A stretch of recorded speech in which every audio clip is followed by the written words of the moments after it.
un operador ahí, y entonces db se lo aplica una función f. Entonces, lo que hace simplemente es, aquí le ponen, luego vamos a ver algunos casos muy concretos, pero digamos, le voy a poner aquí, simplemente le voy a poner f de bx, ¿no? Así, simplemente. Es decir, en el primero se traslada la variable, y eso significa una traslación en la gráfica de la función, y en el otro se multiplica por un factor a la x, ¿no? Acuérdense cuando hicieron ustedes esos ejemplos, esos cálculos en variable real, en cálculo 1, que era multiplicar, por ejemplo, coseno, seno, estas funciones periódicas, eso hace un efecto en la gráfica, ¿no? Hace un cierto efecto geométrico. Y el otro que se llama el operador de modulación, entonces algunos autores les llaman E porque va a una exponencial.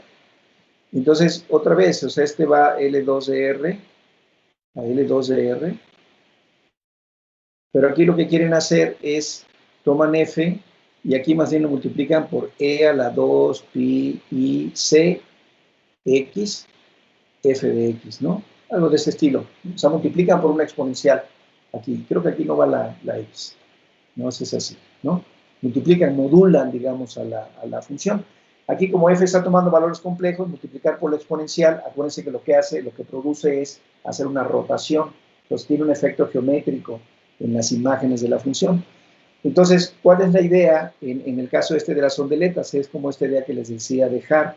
O sea, dada una función psi en L2 de R, digamos en norma 1, determinar una base de L2 usando operaciones sobre phi, sobre psi.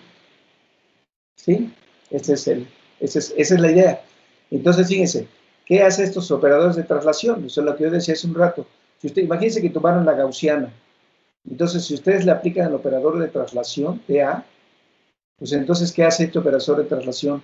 Pues traslada la gráfica, digamos, ¿no? La traslada para acá, por ejemplo, ¿no? ¿Qué hace el operador de dilatación? Si ustedes le aplican en dilatación, pues entonces lo que hacen es, pueden hacer así la gráfica, ¿no? La pueden levantar, le pueden hacer esto. O sea, en principio no levantan esto, pero como luego se le multiplica aquí por un factor, cambian, digamos, pero si ustedes multiplican dependiendo del valor de B es un número real, entonces dependiendo de B pueden hacerla más delgada, más gorda, y también le multiplican la amplitud, o sea, se puede cambiar la amplitud. Entonces eso es lo que hace este tipo de cosas. Entonces un ejemplo muy importante es el ejemplo de Meyer. Lo que hizo fue, definió una función, dada una función psi, dada psi, hay una forma explícita, ¿no? Pero es un poco complicada la forma de la función.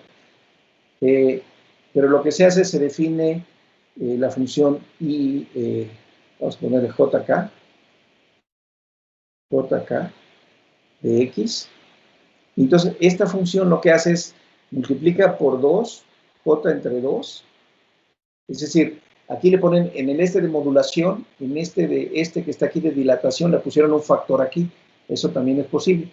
Entonces ponen un factor ahí, después ponen la función psi, multiplican por 2 a la j, x, y trasladan el argumento por k. Y entonces aquí toman j y k en los enteros. Entonces fíjense, lo que hace con estas funciones empiezan con una base. Entonces a psi se le llama la ondeleta madre. ¿Por qué? Porque esa es la que genera todo.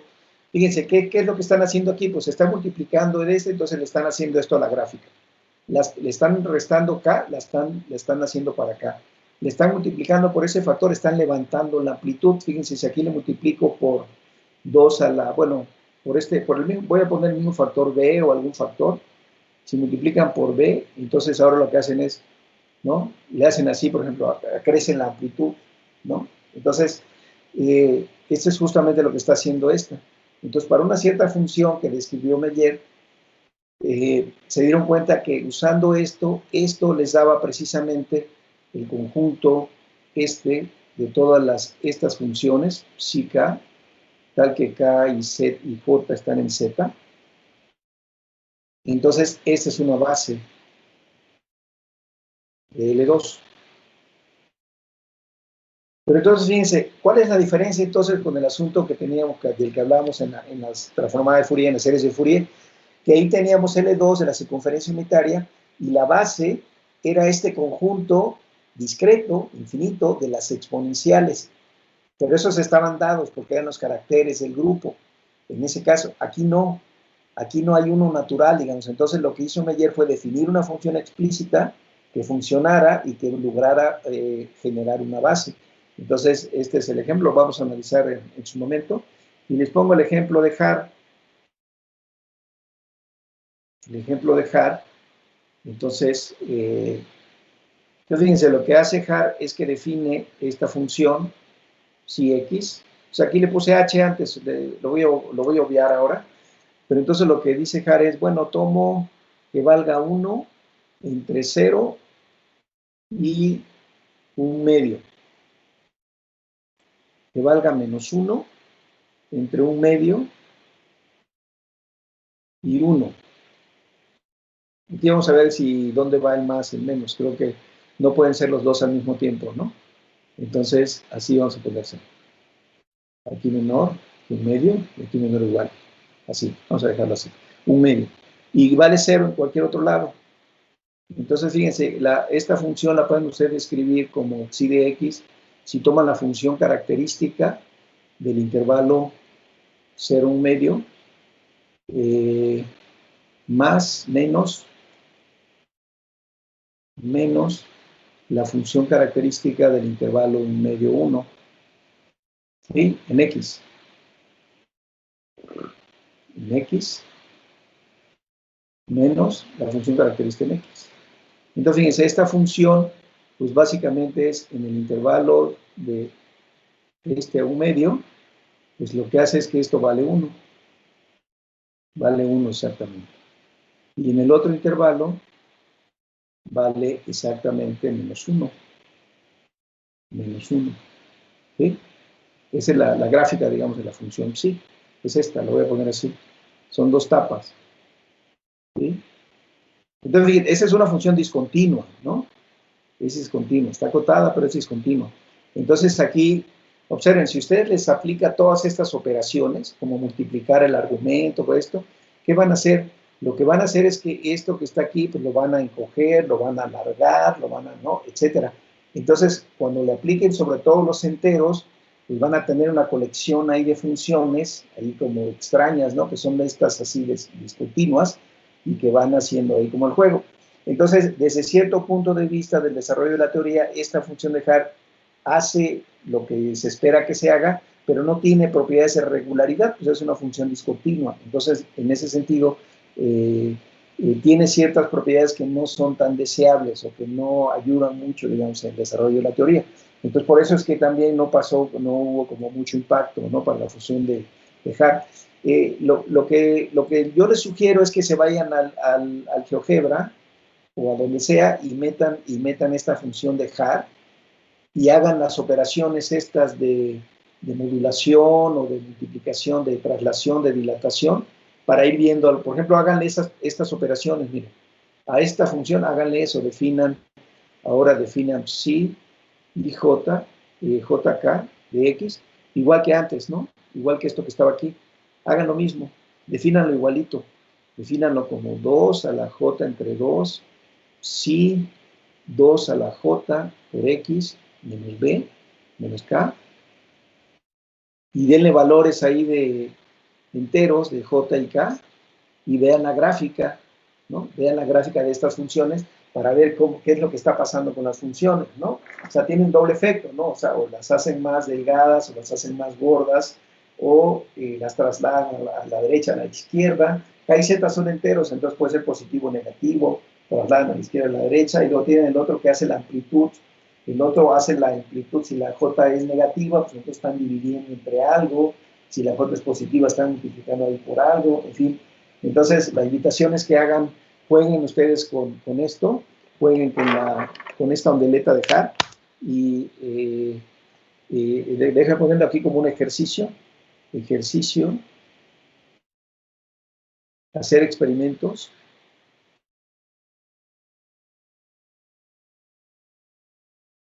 Con la ondeleta de Hart.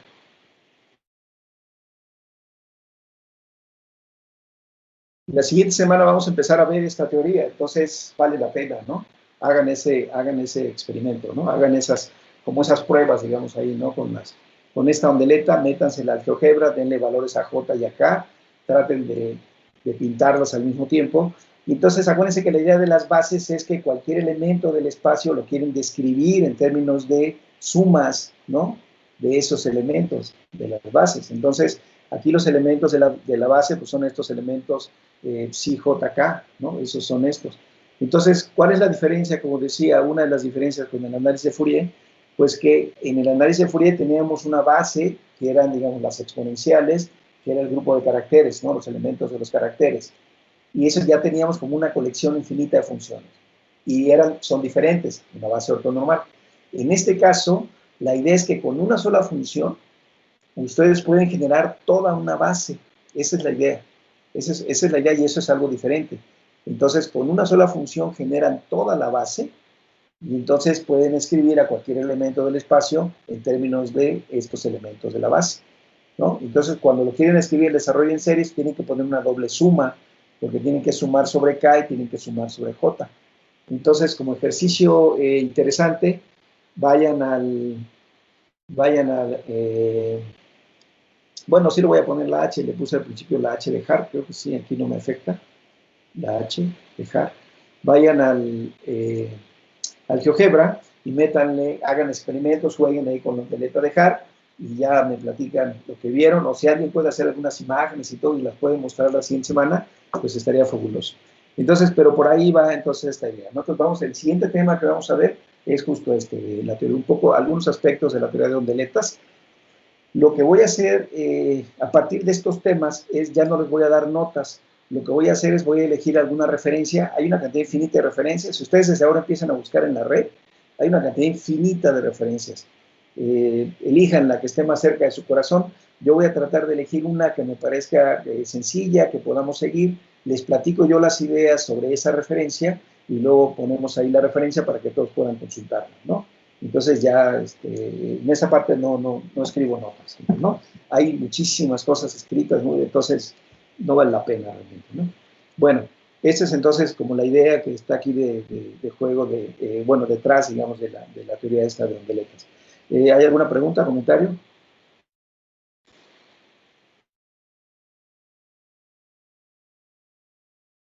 ¿No? Bueno, otro tercer aspecto del desarrollo de la teoría es esto que se llama funciones casi periódicas. Casi periódicas.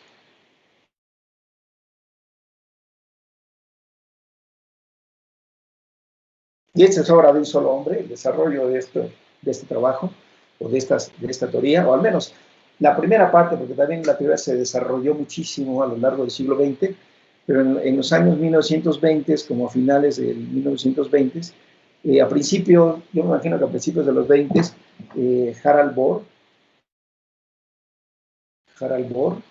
hermano del premio Nobel de Física, Niels Bohr, desarrolló esta teoría. Desarrolló, le voy a poner así, el análisis de Fourier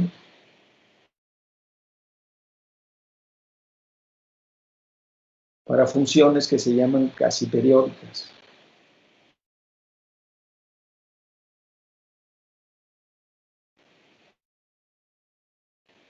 Entonces, fíjense, en los años, por ahí de 1925-28, Bohr publicó una serie de artículos donde desarrolló toda esta teoría. Él lo hizo de una manera. Y entonces, la pregunta que se hacía Bohr es, bueno, a ver, ¿cómo es que no puedo definir una serie?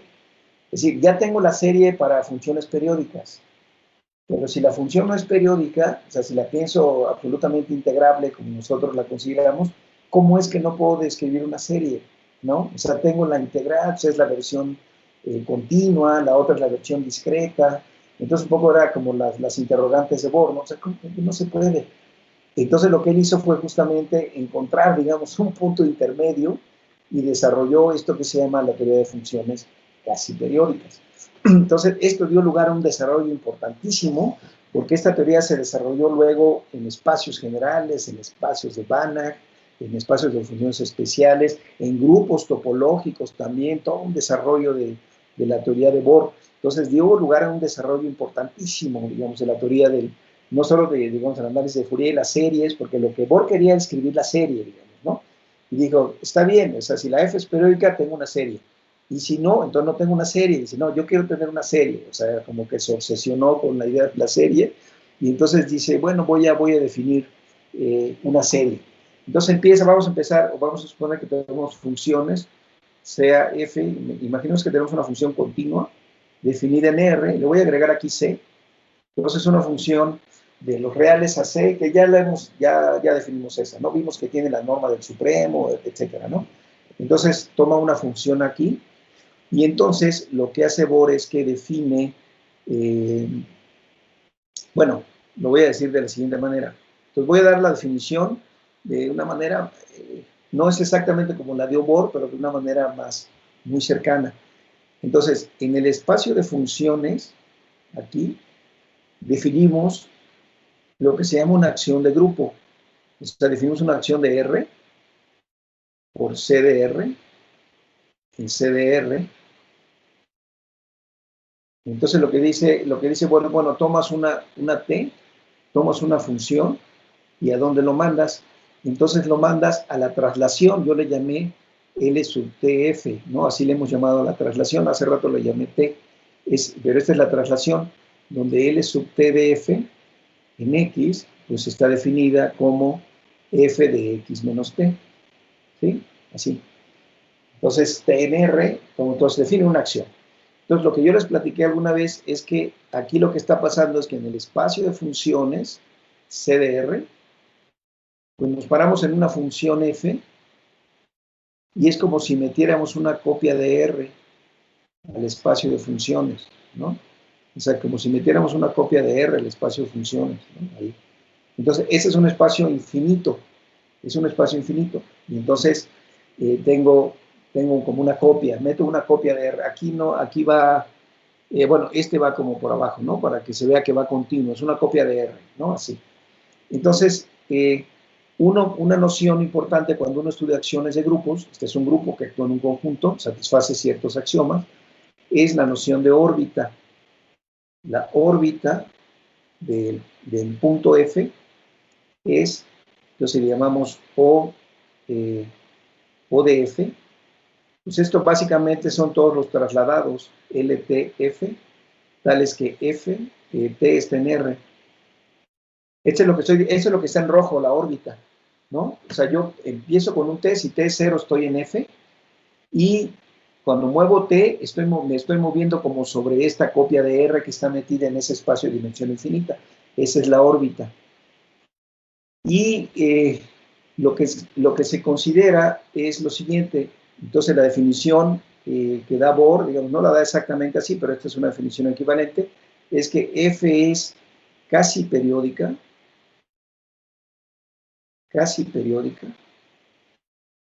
si la cerradura, bueno, aquí hay que hacer dos cosas, tomar la envolvente convexa y luego la cerradura. Entonces le voy a poner, para no meterme en detalles, le voy a llamar H de F, esa es la envolvente convexa de la órbita. Tomo la cerradura y resulta que este conjunto es compacto en el espacio de funciones. Los que saben más análisis, esto quiere decir que la órbita es precompacta, ¿no?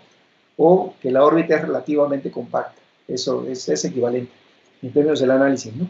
Pero entonces quiere decir que si yo tomo la órbita, le tomo su envolvente convexa, ¿no? Como se hace en análisis convexo clásico, digamos, tomar combinaciones convexas, tomo la envolvente, o tomo, si quieren, todos los subespacios convexos que la contiene, tomo el mínimo, esa es la envolvente, le tomo su cerradura, y me pregunto si ese como conjunto en el espacio de funciones es compacto o no. Si es compacto, quiere decir que la función es casi periódica. Pero a ver, unos ejemplos. Fíjense, si ustedes toman una función periódica, f de x igual a, le voy a poner nada más i, e a la ix, así. Si ustedes toman esta función, así, ya sabemos que esa es una función periódica, ¿no? Sus periodos son 2πn, ¿no? Para cualquier n, ¿no? En los enteros. Entonces, esta es periódica. ¿Sí? Y su envolvente o su órbita, bueno, h, si quieren, lo voy a poner así. Bueno, como todo este conjunto, déjenme llamarle, ¿cómo le llamo? Bueno, a este le voy a llamar, bueno, déjenme ponerle aquí una R. Esta es la envolvente. Y entonces a este conjunto le voy a llamar simplemente O de F. Así. Entonces resulta que si ustedes tienen una función periódica y calculan su envolvente, resulta que este conjunto es homeomorfo a un círculo, es la circunferencia unitaria. ¿Sí? Interesante, ¿no? Porque dices, a ver, tú tienes una función que es periódica, calculas su envolvente convexa, su cerradura, lo que sea, este es un conjunto compacto, tiene estructura de grupo, esa es una cosa que se prueba que esto es un grupo abeliano, entonces este es un grupo abeliano topológico, entonces si uno toma una función periódica resulta que esto es isomorfo a una circunferencia, o sea, es un grupo abeliano compacto. Luego, si uno cambia ligeramente esta función, y le pone algo así como e a la i omeguita 1x más e a la i omeguita 2 de x, donde omeguita 1 y omeguita 2 no son racionalmente dependientes. O sea, quiere decir que el cociente no es un racional. Entonces, si esto no es racional, es decir, no dependen racionalmente los dos términos. Entonces, tienen una función que no es, digamos, no es exactamente periódica, sino que va como periódica en un lado y puede ir como periódica en otra. O sea, es como una doblemente periódica, digámoslo de esa manera, o va como así, ¿no? Enredándose. Entonces resulta que la envolvente convexa, la cerradura, no sé qué, de esta función, es homeomorfa al toro, al 2 toro, que es un grupo abeliano compacto. Y acuérdense que este es S1 por S1. ¿Sí? Este es el toro. Entonces, esta es una función a las que Bohr les llamó cuasi periódica. F es cuasi periódica. Y si ahora ustedes amplían este ejemplo y lo ponen así, algo de este estilo, como una suma n igual a 0 hasta infinito, le voy a poner aquí 1 entre 2 a la n exponencial de ix sobre 2 a la n, algo de este estilo, algo así, ¿no? A lo mejor ponerle una frecuencia, ¿no? Aquí un omeguita, algún número, X, pero ese número ya es fijo, o sea, ese no depende de otra cosa. Entonces, pero está modulando con este que está aquí. Entonces, fíjense, esta función resulta que no es periódica, pero las sumas parciales son periódicas. Y entonces las sumas parciales se aproximan a la función, y entonces esta función es un límite de funciones periódicas. Es límite de funciones periódicas. O sea, si ustedes truncan la serie, eso les queda algo periódico. Es límite de funciones periódicas. Y a este F se le llama límite periódica. Límite periódica. Y ahora algo aquí muy interesante es que la envolvente de esta función es isomorfa a un cierto grupo abeliano, que le voy a poner S2, donde S2 es un, no sé si han oído algunos la palabra esta dominguera, por ahí es una palabra así como muy, es un solenoide. Entonces, ¿qué diablos es un solenoide? ¿Quién sabe? Pero este es un grupo, por lo que dice la teoría, es un grupo topológico abeliano compacto. Es un grupo topológico abeliano compacto.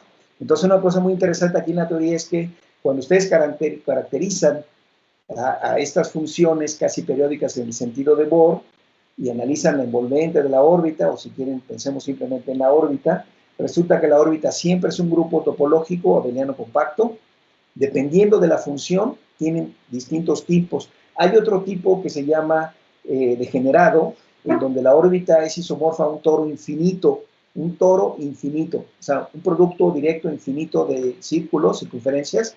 Ese es un toro infinito. Ese caso le llamó Bohr degenerado, digamos, ¿no? O sea, fíjense, en el primer caso, la órbita es algo bonito, es una circunferencia, ¿no? O sea, la órbita es una circunferencia.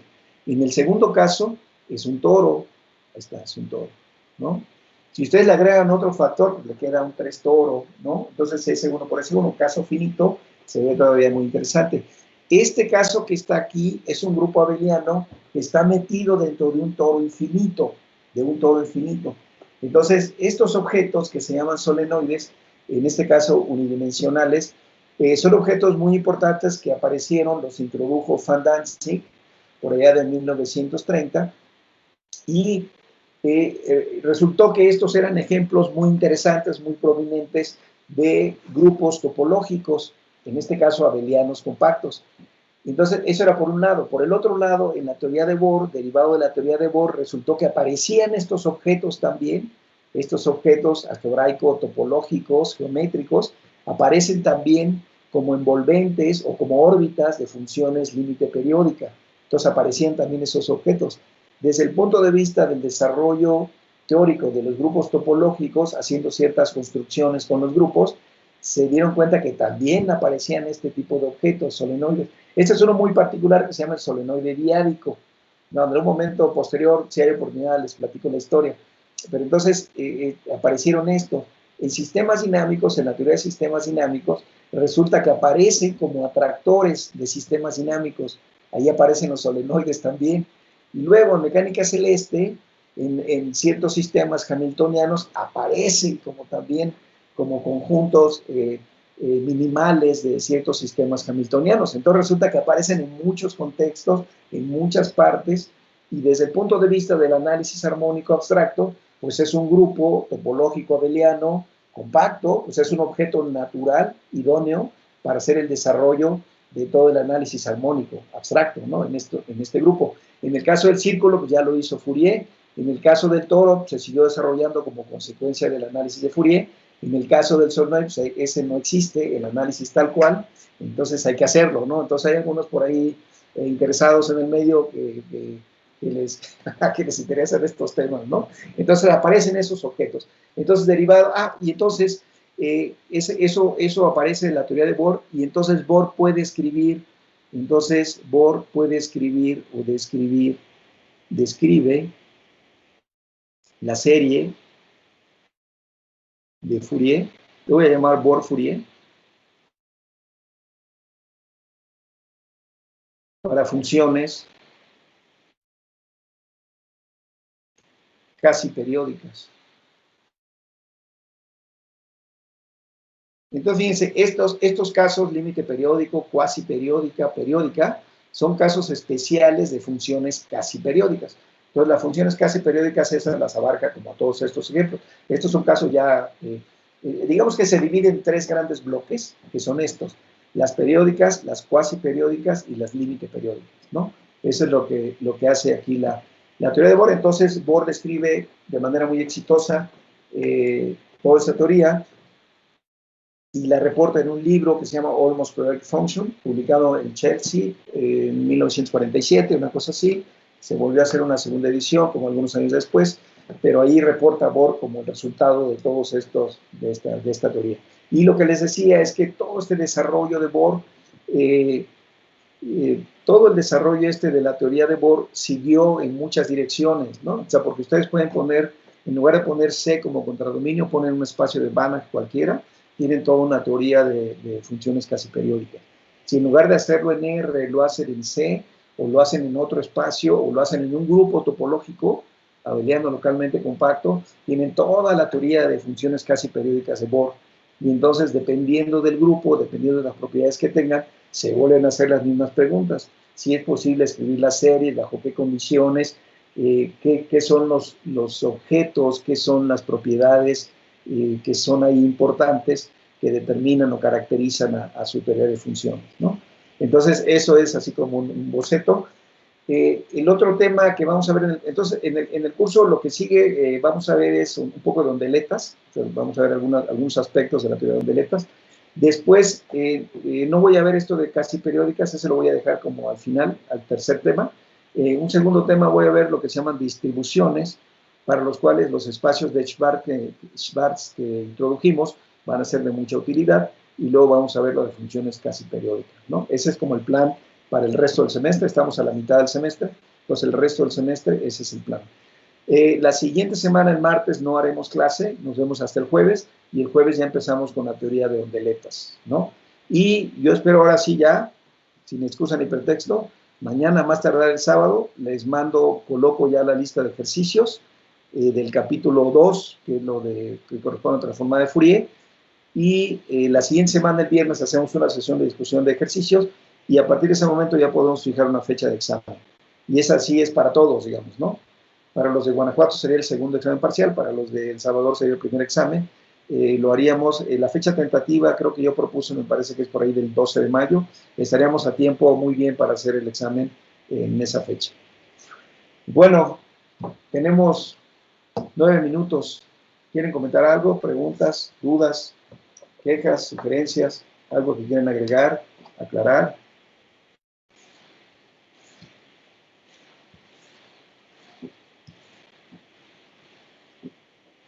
¿No? ¿Todo bien? ¿Todo en orden? Entonces ya está claro, ¿no? ¿Hacia dónde vamos? Vamos a ver, lo que les decía, el siguiente tema que vamos a iniciar el jueves de la siguiente semana va a ser esta parte de las ondeletas. Después vamos a ver teoría de distribuciones, y después, al final, vamos a ver funciones casi periódicas. Y como les decía, en esta parte no les voy a dar notas, hay muchísimas referencias muy interesantes, también el análisis de Fourier, pero como eso era más la parte formal del curso, entonces no quise dejarlo abierto así a las referencias, sino más bien irlo orientando. Pero en este caso, como ya son temas adicionales, digamos, entonces voy a elegir alguna referencia que me parezca conveniente, que el nivel del material sea apropiado para todos los participantes del curso, y sobre eso me voy a guiar, ponemos la referencia. O si ustedes encuentran alguna referencia interesante también, lo comentan o la ponen ahí en esto. Y la sugerencia es, pues vayan a hacer algunos experimentos con la ondeleta de Haar, hacer algunas gráficas, ver cómo se ven, qué pasa cuando voy cambiando los factores, ¿no? Y entonces tratar de darse una idea qué es lo que está pasando detrás de la teoría, ¿no? Que esa sería como la parte discreta. Aparte está la parte de la transformada de ondeletas, que tal vez ya no va a dar tiempo porque sería como muchísimo, pero a lo mejor sí bosquejar algunas ideas para irse adentrando en ese tema a los que estén interesados. Y ya con ese que tienen también un proyecto final, hay que pensar en algún tema que pueda ser interesante. Entonces creo que ya por lo que hemos visto, de lo que he hablado a lo largo de todo el semestre, hay muchísimos temas que pueden ser de cosas aplicadas, pueden ser de cosas más puras, desarrollo más teórico, en fin, hay muchos temas que se pueden seguir desarrollando. Entonces, bueno, pues si no hay comentarios, si no hay dudas, quejas, sugerencias, nada, pues entonces, pues ya, nos vemos, pásenla bien el fin de semana, nos vemos la siguiente semana, el jueves, nos vemos para la siguiente clase. Bien, pues hasta luego. Nos vemos. Hasta luego. Adiós. Adiós. Adiós. Hasta luego. Adiós.